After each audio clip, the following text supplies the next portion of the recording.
Samedi, j'étais à la marche pour le climat et le média Brut nous a interviewé, moi et 8 autres youtubeurs, blogueurs et entrepreneurs sociaux. Donc aujourd'hui, je te propose un résumé de cette super vidéo de Brut pour que tu entendes d'autres personnes que moi te parler de l'avenir de la planète et comment changer le monde avec ces 9 témoignages inspirants. Regarde jusqu'à la fin parce que le dernier est super intéressant. Alors moi je m'appelle Max Bird, je suis vidéaste et je fais des vidéos de vulgarisation scientifique.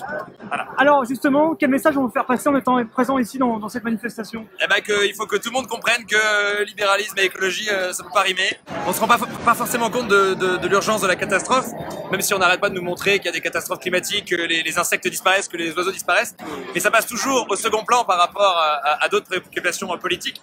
Et le problème c'est que c'est comme dans la vie de tous les jours, parfois on sait qu'on a des trucs urgents à faire et il y a des trucs pour plus tard, on dit punaise si je commence pas à bosser dessus ça va être une catastrophe. Ben là c'est pareil, il faut qu'on commence, il faut qu'on fasse notre devoir, il faut qu'on prenne de l'avance. Un de mes youtubeurs préférés, on nous dit dans les commentaires, mais justement il y a beaucoup de jeunes qui nous regardent. Ouais. Quel message on veut leur faire passer? Il faut de plus en plus justement s'intéresser à ce qu'on fait à l'échelle des mairies. C'est-à-dire vous habitez tous dans une ville où il y a une mairie et à l'échelle de la mairie vous pouvez changer les choses. Vous pouvez faire passer des lois éthiques, des lois sur la propreté, l'éthique, la consommation, l'électricité, les publicités. Tout plein de trucs qui consomment énormément d'énergie et à l'échelle de votre ville vous pouvez le changer. Là, on a vu comment c'est compliqué de faire changer les choses à l'échelle de l'État, mais à l'échelle de la mairie, à l'échelle de la commune, c'est possible. Et c'est là que les vraies avancées se font. Il faut leur mettre la pression, il faut leur dire que nous maintenant on veut vivre dans un autre monde. Ah, merci beaucoup, le placement de produit il est involontaire, on nous dit dans les commentaires, il y a le logo McDo, mais c'est... On s'est mis là parce qu'il y a moins de monde, parce qu'ici il n'y a que des anti-McDo, donc ici on a plus d'espace. Il y a quand même du monde dedans, hein.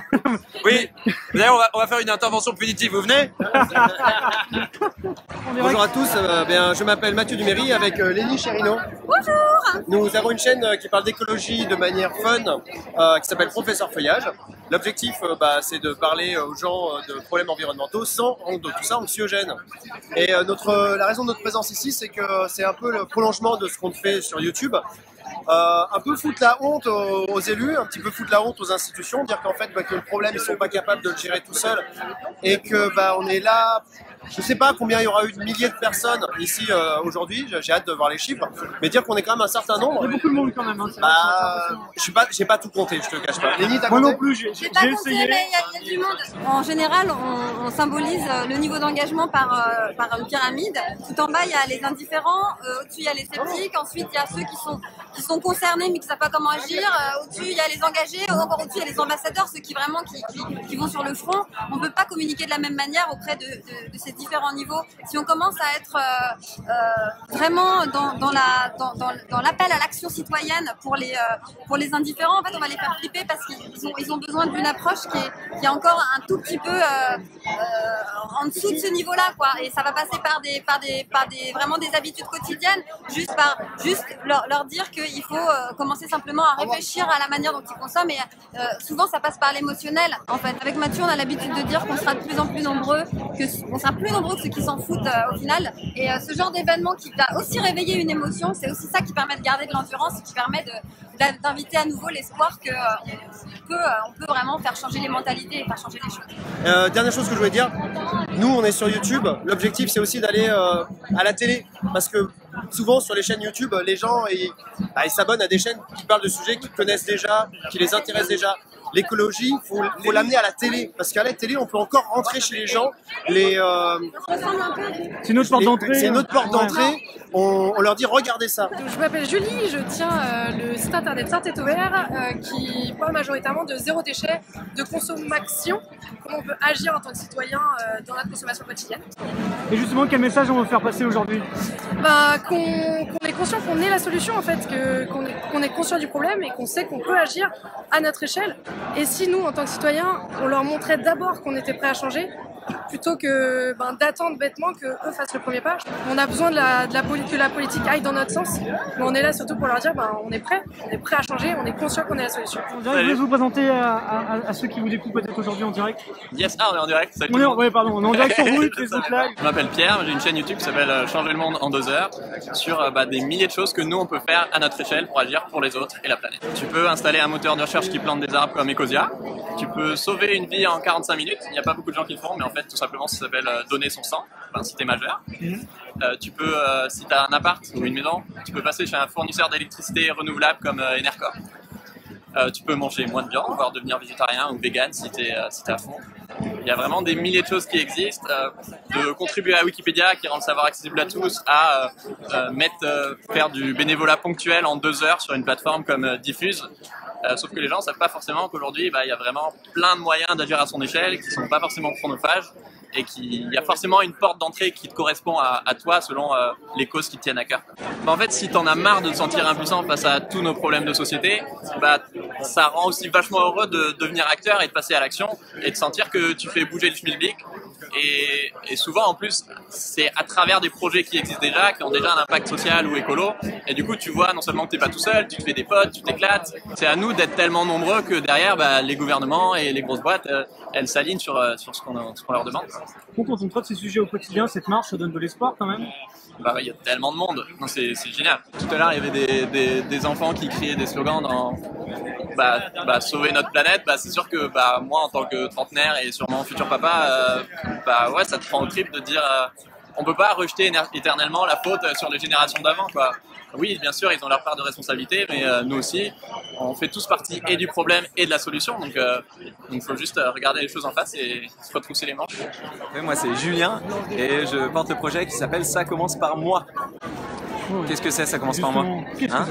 C'est plus de 400 actions individuelles, éco-citoyennes, en ayant, moi, de mon côté, mis bout à bout ces 365 actions, parce qu'en fait, j'en ai testé une par jour pendant 1 an. J'avais réussi à diviser par 5 mon empreinte carbone et par 10 la taille de ma poubelle. Preuve que dès 2017, puisque c'est l'année dernière que j'ai fait ça, on a déjà des réponses individuelles pour drastiquement réduire à notre échelle notre empreinte, et surtout pour se rendre compte qu'on peut être acteur d'un monde meilleur. En fait, on n'est plus des spectateurs consommateurs, on est des êtres humains qui ont le pouvoir de faire pencher la balance du côté qui nous intéresse, pour que derrière, un peu comme des violonistes, des musiciens qui doivent jouer dans un orchestre symphonique la plus belle partition de leur vie, on puisse se dire voilà, on est des bons joueurs, chacun dans notre coin, pour que derrière, collectivement, on se sublime et on fasse on remplisse le défi, mine de rien, le plus grand de toute l'humanité, celui d'arriver à réinventer un mode de vie ensemble. C'est le défi le plus grand de l'humanité aujourd'hui. Bien sûr.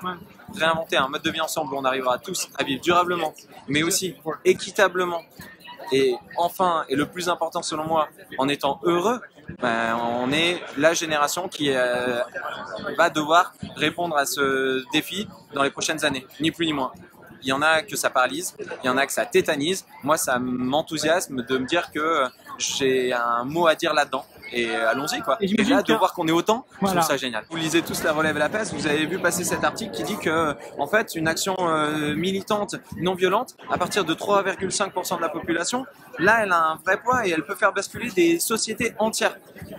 Comptons-nous aujourd'hui pour dire qu'en fait, c'est 3,5%, on est vraiment pas loin et que l'accélération de notre transition, c'est maintenant, quoi.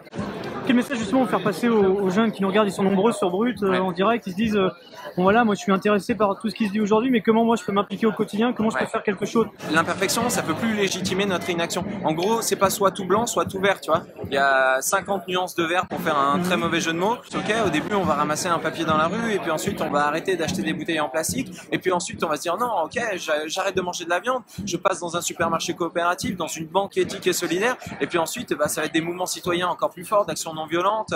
Le truc que je veux absolument dire, c'est que derrière ces 365 actions, au-delà du souci de la planète, du climat et tout ça, je me suis vraiment rendu compte qu'en fait j'arrêtais de me mentir à moi-même, quoi. On vit dans une société où on fait exprès de créer un mal-être chez chaque être humain pour que derrière on n'ait qu'une envie, c'est de consommer. Et quand t'es heureux, t'arrêtes de consommer de la merde, quoi. Je suis désolé, mais t'arrêtes de consommer de la merde, t'arrêtes de surconsommer, tu vis mieux mais moins. Voilà, et ça fait un bien fou, quoi. Alors nous on est plus là pour proposer des solutions, donc c'est l'association iboycott.org, plutôt des solutions et des outils, donc c'est une plateforme citoyenne de campagne de boycott. On est à peu plus de 100 000 inscrits aujourd'hui, 5 victoires. Donc 5 entreprises qui ont changé, c'est du boycott bienveillant. Donc on propose. Qu'est-ce que le boycott bienveillant? Alors le boycott bienveillant, ça va être de s'engager moralement, donc sur notre plateforme iboycott.org, rejoindre une campagne, donc à plus acheter un produit avec une revendication. On va dire à l'entreprise, tant que tu continues ces pratiques-là, il y a McDonald's derrière qui a 2 campagnes, une pour les déchets, une pour l'évasion fiscale. Donc on leur dit voilà qu'on va plus acheter. Tant que vous ne changez pas ces pratiques-là. Alors là, j'irai pas. Et du coup, une application qui sort le 22 septembre, on va pouvoir scanner les produits comme il en existe donc avec les valeurs nutritionnelles, et surtout donc là nous on va rajouter l'impact sociétal, donc est-ce que l'entreprise fait de l'évasion fiscale, etc. Est-ce qu'elle est visée par une campagne de boycott, donc via cet outil citoyen qui est iboycott.org. Donc en gros on pourra télécharger une application. Ouais, BuyerNote exactement, voilà. Avec laquelle on pourra scanner. Moi je vais au magasin, imaginons là je vais dans n'importe quel supermarché, ouais. Je prends un article, je veux savoir ce qu'il y a derrière. Voilà, donc on va avoir les infos nutritionnelles, à qui appartient la marque. Par exemple, Innocent, on ne sait pas forcément que ça appartient à Coca-Cola. Là, on va savoir. Sur l'application, on va pouvoir scanner et voir les alternatives que nous par avons exemple, proposées. Coca-Cola, c'est non, mais derrière, on donne des alternatives. Voilà. Je vous laisse vous présenter à ceux qui nous regardent. Ouais, Julien Vosnitza, j'ai écrit un bouquin qui s'appelle Pourquoi tout va s'effondrer, et en parallèle, je suis président d'une association qui s'appelle Wings of the Ocean, les ailes de l'océan en anglais, qui part récupérer du plastique directement dans les océans. Nous, on a un navire qui fait 47 mètres de long, on part dans les Caraïbes et directement avec des moyens, donc des chaluts de surface, qui permettent de récupérer du plastique directement. On essaie aussi de mettre en place des moyens pour récupérer du plastique au large des fleuves. Parce qu'on s'est rendu compte qu'il y a 10 fleuves qui emmènent dans les océans 90% de la pollution plastique. Et donc, si on a une action directement sur ces 10 fleuves-là ou aux embouchures de ces 10 fleuves-là, on peut éliminer quasiment 90% du plastique qui part dans les océans, ce qui serait juste génial. Moi, c'est Magali et je suis en train de lancer un projet justement qui essaie de réconcilier différents mondes. Donc en fait, j'essaie de rassembler à la fois des créateurs du web et puis des acteurs du changement sur le terrain. Et en fait, l'objectif, c'est de donner des solutions aux spectateurs au maximum pour mobiliser les spectateurs et pour qu'ils puissent passer à l'action dans leur vie. Et ce qui est super beau, c'est que on a vu qu'à Paris, il y avait énormément de gens qui s'étaient rassemblés, que c'est le cas dans plein de villes du monde entier. Et j'espère vraiment qu'on va atteindre les 3,5% de la population qui peuvent faire basculer les choses. Bonjour, Joël Gréa, je suis on va dire un collapsologue de la première heure. La situation est dramatique et ce qui est génial en revanche, c'est que les gens commencent à s'en rendre compte. Il y a une grande différence entre maintenant et il y a ne serait-ce que 3 ans. Les gens ont conscience que notre civilisation même, notre façon, le fonctionnement de notre société pose problème et qu'il va falloir tout revoir et tout repenser si on veut avoir un avenir. Et en fait, ça, c'est un énorme espoir pour que ça arrive vraiment. Tant que l'humanité est dans le déni, elle ne peut pas changer le problème. Elle ne peut pas résoudre le problème tant qu'elle est dans le déni du problème. La prise de conscience est encore insuffisante. J'ai testé avec 2-3 personnes dans la marche. Le niveau de conscience des enjeux est inférieur à la réalité de la criticité. Mais dans l'ensemble, il y a un énorme espoir. Et pour ma part, je le vois dans les conférences que j'ai lancées, qui s'appellent Disrupt Apocalypse. Je fais ça le comble depuis que j'ai lancé les conférences. La démission de Nicolas Hulot va faire un effet de choc pour amplifier ce phénomène. Et quelque part, son passage au gouvernement aura été une bonne chose parce qu'il a révélé que même Édouard Philippe a conscience du problème d'effondrement. Maintenant, il va falloir que les électeurs se bougent pour que ça soit pris des faits et que les politiques agissent en fonction de ce qu'ils commencent à connaître. Eh ben, renseignez-vous, allez voir ce que la science nous raconte, à la fois des dangers mais également des solutions pour les mettre en pratique.